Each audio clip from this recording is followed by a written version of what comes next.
आज हम लोग SSCGD के प्रीवियस ईयर के कुछ प्रश्न को देखेंगे।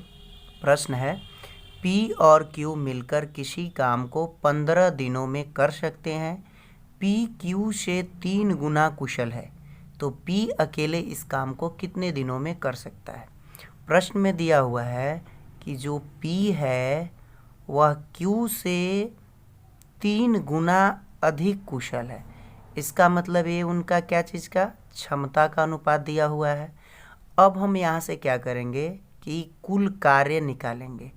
तो कुल कार्य बराबर क्या होगा, क्षमता कितना हो जाएगा दोनों का, 3 और 1 4 गुना 15, 15 चौके कितना हो जाएगा 60। तो हम कह सकते हैं कि कुल कार्य कितना है 60। अब इसे P को समाप्त करना है, तो P एक दिन में कितना काम, 3 काम, तो 60 काम समाप्त करने में वह 20 दिनों का समय लेगा। अब हम लोग अगले प्रश्न को देखेंगे। धारा की दिशा में तैराक की चाल 23 किलोमीटर प्रति घंटा है। यदि धारा की विपरीत दिशा में तैराक की चाल 14 किलोमीटर प्रति घंटा है, तो धारा की चाल क्या है। तो धारा का चाल क्या होता है, धारा के दिशा में चाल माइनस धारा के विरुद्ध चाल बटा 2। अब हम इसे कैलकुलेट करेंगे तो कितना हो जाएगा 9/2। इसका मतलब हो जाएगा 4.5 किलोमीटर प्रति घंटा। अब हम लोग अगले प्रश्न को देखेंगे। 0.12, 0.16 और 0.21 का चतुर्थानुपाती क्या होगा। तो चतुर्थानुपाती क्या होता है, D बराबर क्या हो जाता है, B गुना C बटा A।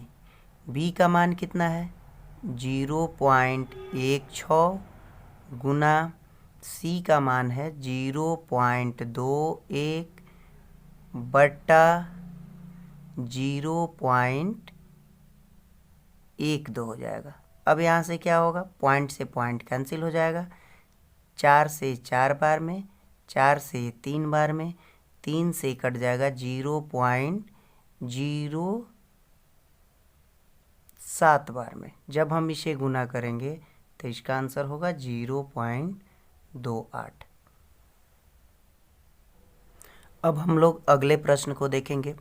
2100 रुपये की राशि को 1 वर्ष के लिए 20% दर से निवेश किया जाता है, जिसके लिए ब्याज अर्धवार्षिक रूप से चक्रवृद्धि ब्याज होता है।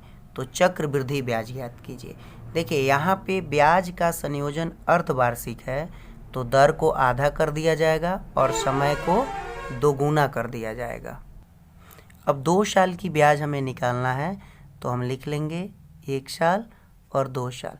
पहला साल का ब्याज तो साधारण ब्याज पर होता है, 10% है। 2100 का 10% 210 हो जाएगा, और दूसरा साल भी 210 होगा, लेकिन फिर 210 का हम 10% ब्याज जब निकालेंगे तो कितना हो जाएगा 21 हो जाएगा। अब हम इसे जोड़ लेंगे, उतना ही टोटल चक्रवृद्धि ब्याज होगा। 210 और 210 420 और 21 441 रुपया 2 वर्ष का ब्याज हो जाएगा। अब हम लोग अगले प्रश्न को देखेंगे। A और B एक काम को क्रमशः 8 दिन और 16 दिन में पूरा कर सकते हैं। यदि B शुरू करते हुए A और B एकांतर दिनों में काम करते हैं, तो काम कितने दिनों में पूरा होगा। सबसे पहले प्रश्न दिया हुआ है A 8 दिन में और B उसे 16 दिनों में समाप्त कर सकते हैं।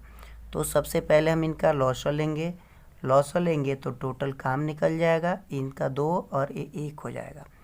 तो A और B का हम कितने दिनों का काम लेंगे, 2 दिन का काम लेंगे। तो हम निकालेंगे कि ये लोग 2 दिनों में कितने काम करते हैं। तो A 2 काम करता, B 1 काम करता, तो दोनों जब एक साथ काम करेंगे तो 3 काम करेंगे। तो 3 से जब 16 में हम भाग करेंगे, 3 पच्चे हो जाएगा 15, एक काम शेष बच जाएगा। हमें पता है कि जितना दिन का काम लेते हैं उससे भागफल में गुना किया जाता है, प्लस शेष काम पर वही व्यक्ति काम करने आता है जिसने काम को शुरू किया हुआ होता है। तो काम को शुरू बी ने किया है और बी एक दिन में एक काम कर रहा है और काम शेष बचा है तो वह एक दिन में काम करके चला जाएगा। तो 5 दूना 10 प्लस 1 इज इक्वल टू 11 दिन में काम क्या हो जाएगा, समाप्त हो जाएगा।